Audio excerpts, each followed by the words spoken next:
কলকাতার ঐতিহ্য কি থাবা বসাতে চলেছে দখলদাররা? এই প্রশ্নটা উঠছে, তার কারণ কলকাতার কফি হাউসের পিলার ভেঙে সে দোকান তৈরির চেষ্টার অভিযোগ সামনে এসেছে, এমনকি দখলদাররা সেখানে থাবা বসাচ্ছে। এই হচ্ছে সেই ছবি আপনারা দেখতে পাচ্ছেন। রীতিমতন প্রতিবাদে গর্জে ওঠেন আমজনতা থেকে ব্যবসায়ীরা। সম্প্রসারণের নামে ঐতিহ্যশালী কফি হাউসের পিলার ভাঙা পড়েছে। এই হচ্ছে সেই ছবি, যার বিরোধিতায় আমজনতা থেকে শুরু করে ব্যবসায়ী তারা পুরসভায় ডেপুটেশন পর্যন্ত দেন।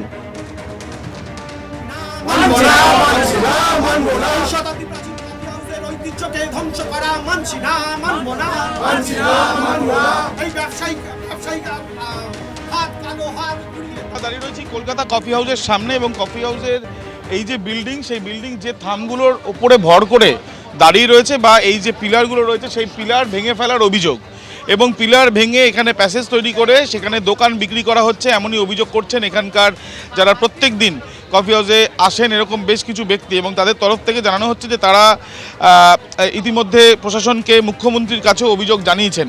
তাদের বক্তব্য শুধুমাত্র একটি পিলার নয়, এই যে যেখানে আমরা দাঁড়িয়ে আছি কফি হাউসের ঠিক ওপরেই কফি হাউস, এবং শতাব্দী প্রাচীন এই যে কফি হাউসের 150 বছর হতে চলেছে, এবং ইতিমধ্যে দেখা যাচ্ছে যে এই যে পিলার, সেই পিলারটা ভাঙার কাজ হয়েছে, এই শাটার দেওয়া রয়েছে, এই দোকান বিক্রি করা হচ্ছে, এবং যে দোকানের সামনে এই তিনটে আলাদা আলাদাভাবে এরকম লোহার স্ট্রাকচার এবং সেখানে কোলাপসেবল গেট, এখানে শাটার দেওয়া হয়েছে। এবং সেই ক্ষেত্রে এখানে যেটা এখানকার যারা অভিযোগ, তাদের যেটা বক্তব্য যে কেন এই ধরনের দোকান বিক্রি করা হচ্ছে এবং যেভাবে পিলার ভাঙা হচ্ছে, তাতে যে কোনো সময় কফি হাউস বিল্ডিং ভেঙে পড়তে পারে, এমনটাই আশঙ্কা তারা করছেন। ক্যামেরায় অভিজিৎ দাসের সাথে আবির দত্ত, এবিপি আনন্দ, কলকাতা। বলে এই ছবি নিঃসন্দেহে উদ্বেগ বাড়াচ্ছে, তার কারণ কলকাতার যে সমস্ত ঐতিহ্যশালী ভবন, সেগুলো কি দখলদারদের থাবা থেকে মুক্তি পাচ্ছে না? এই প্রশ্নটা উঠছে, তার কারণ এই যে পিলার দেখতে পাচ্ছেন, পিলারকে ভাঙা হয়েছে। অসাধু ব্যবসায়ীদের হাতে কফি হাউস চলে যাচ্ছে কিনা, এই প্রশ্ন জোরালোভাবে উঠতে শুরু করেছে। কফি হাউসের বিল্ডিংয়ের পিলার ভেঙে দোকান তৈরির চেষ্টার অভিযোগও সামনে এসেছে। পিলার ভেঙে জায়গা দখল করার চেষ্টা হয়েছে বলে অভিযোগ। সংখ্যা কিছুই না, এই পুরনো ঐতিহ্যবাহী বিল্ডিং, মানে হেরিটেজ বিল্ডিং। সমস্যা হচ্ছে যদি পুরনো বিল্ডিংয়ে যদি পা কেটে দেওয়া হয়, মানে ভিতটা যদি নষ্ট হয়ে যায়, তাহলে তো বিল্ডিং কতদিন থাকবে, দাঁড়িয়ে থাকবে, সেটা একটা আশঙ্কা থেকেই যাচ্ছে যে কতদিন বিল্ডিংটা অ্যাজ ইট ইজ থেকে থাকতে পারে। সব রকম আমাদের তরফ থেকে যেটা যতগুলো যেরকম ব্যবস্থা নেওয়া, সব রকমই ব্যবস্থা করা হয়েছে, কিন্তু আলটিমেট রেজাল্ট এখনো পর্যন্ত কিছু হয়নি। হয়তো বন্ধ থাকবে, আমরা থাকবো না, রাতের অন্ধকারে আবার হয়তো দেওয়ালে পিলার কাটা হবে। আর তিনটে পিলার একটা মিডিল পজিশন, এই টোটাল বিল্ডিংটার কফি হাউস বিল্ডিংয়ের মিডিল পজিশনে তিনটে পিলার যদি কেটে দেওয়া হয়, তো মাঝখান থেকে যে কোনো মুহূর্তে ধসে যেতে পারে। অতি প্রাচীন এই বিল্ডিংটা, 150 বছর অ্যালবার্ট হলের পূর্তি চলছে তখন এই মর্মান্তিক ঘটনার শিকার হচ্ছে কলেজ স্ট্রিট কফি হাউস। একদিকে কফি হাউসের যখন ঐতিহ্যকে ফিরিয়ে আনার জন্য একদল মানুষ ছুটছে, তখনই কিন্তু এটা একটা ব্যবসায়িক কারণে এই বিল্ডিংয়ের থাম কেটে দেওয়া হচ্ছে, যাতে বিল্ডিংটা একটা বিপর্যয়ের মুখে পড়ে। আপনারা কফি হাউসের ছাদে বেশ কিছুদিন আগে খেলার জন্য একটা মাঠ বানানো হয়, টার্ফ বানানো হয়, সেইটা প্রশাসনিক কারণে ওটাকে ভেঙে দেওয়া হয়, কিন্তু ভেঙে দেওয়ার পরেও দেখা যাচ্ছে কয়েক টন লোহা ওখানে পড়ে রয়েছে। পুলিশ দেখছে না এগুলো?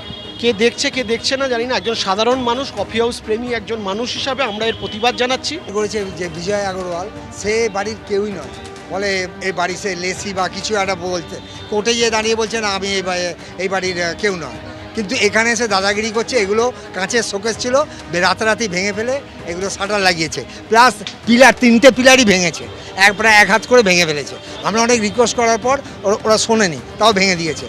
এখন বর্তমান ও এটা নিয়েছে, চক্রবর্তী কিনেছে বিজয় আগরওয়াল, কেনার পর আবার রেখে দিয়েছে, আগরওয়াল বুকসকে দিয়েছে। হ্যাঁ, আগরওয়াল বুকসকে বিক্রি করেছে।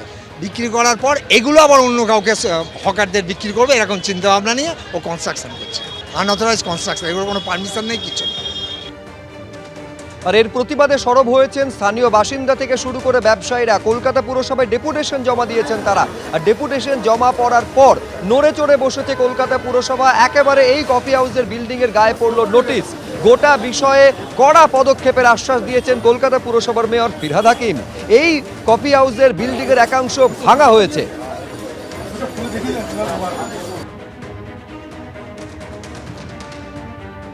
হাউস কলকাতার অন্যতম একটা হেরিটেজ বিল্ডিং, সেই বিল্ডিংয়েতেই কিন্তু বাণিজ্যিক উদ্দেশ্যে তার পিলারগুলো ভাঙার কাজ চলছিল, যা তার হেরিটেজ সত্তার পক্ষে বিপজ্জনক ছিল বলে স্থানীয় বাসিন্দাদের মনে হয়েছে এবং তারা বিক্ষোভও দেখিয়েছেন। এবং তার পরপরই এদিন কলকাতা পুরসভা ব্যবস্থা নিয়েছে এবং 401-এ একটি নোটিশ দেওয়া হয়েছে, অর্থাৎ স্টপ ওয়ার্কের নোটিশ দেওয়া হয়েছে, কাজ বন্ধ করার নোটিশ দেওয়া হয়েছে। এবং সেই সঙ্গে মেয়র ফিরহাদ হাকিম জানিয়েছেন যে কাজটি হচ্ছিল সেটা একদমই ঠিক হয়নি এবং সেই ব্যাপারে এফআইআর করা হচ্ছে এবং বিষয়টিকে কিন্তু রীতিমতো গুরুত্ব দিয়ে দেখছে কলকাতা পুরসভা। এই মুহূর্তে কফি হাউসের যারা দায়িত্বে রয়েছেন তাদের সঙ্গে কথা বলবো। অচিন্তদা, কি অভিযোগ আপনি? দেখুন, এটি একটি ঐতিহ্যমণ্ডিত ঐতিহাসিক অ্যালবার্ট হল, কেটে দেওয়ার মতন অংশ। এতে কি ক্ষতি হতো? স্ট্রাকচার বাড়ি ভেঙে পড়তে পারে যে কোনো দিন। একে রোডের ওপরেই বাড়িটা, এই বাড়িটা যদি ভেঙে পড়ে তো অসংখ্য মানুষ মারা যাবে। এখানে কয়েক হাজার হাজার মানুষ সারাদিনে পাস করে। আজকে মেয়র বলেছেন যে এফআইআর করা হচ্ছে এবং পুরসভা গুরুত্ব দিয়ে দেখ। অবশ্যই এটাকে আমরা সাধুবাদ জানাই, আমরা মেয়রের কাছেও চিঠি দিয়েছি, সমস্ত রকমভাবে আমরা চেষ্টা করব। আমরা দেখতে পাচ্ছি যে কফি হাউসের এই যে পিলারগুলো রয়েছে সেই পিলারগুলোকে কিন্তু বাণিজ্যিক স্বার্থে সেগুলো ক্ষতি করা হচ্ছিল এমনটা অভিযোগ এবং সেই কারণেই কিন্তু যারা কফি হাউস চালান তারা এবং স্থানীয় বাসিন্দারা তারা কলকাতা পুরসভার কাছে অভিযোগ করেন এবং পরই এদিন স্টপ ওয়ার্কের নোটিশ দিয়েছে কলকাতা পুরসভা এবং মেয়র জানিয়েছেন বিষয়টি নিয়ে যথাযথ ব্যবস্থা নেওয়া হবে। ক্যামেরায় স্বপন মজুমদারের সঙ্গে অর্ণব মুখোপাধ্যায়, এবিপি আনন্দ, কলকাতা। অন্যায় হচ্ছে, আমি কর্পোরেশনের লোক পাঠিয়েছি, এফআইআর হবে। তার কারণ হেরিটেজ বিল্ডিংয়ে হাত দিতে পারে না কেউ। এটা আমরা খুব সিরিয়াসলি নিয়ে খুব স্ট্রং অ্যাকশন নেব।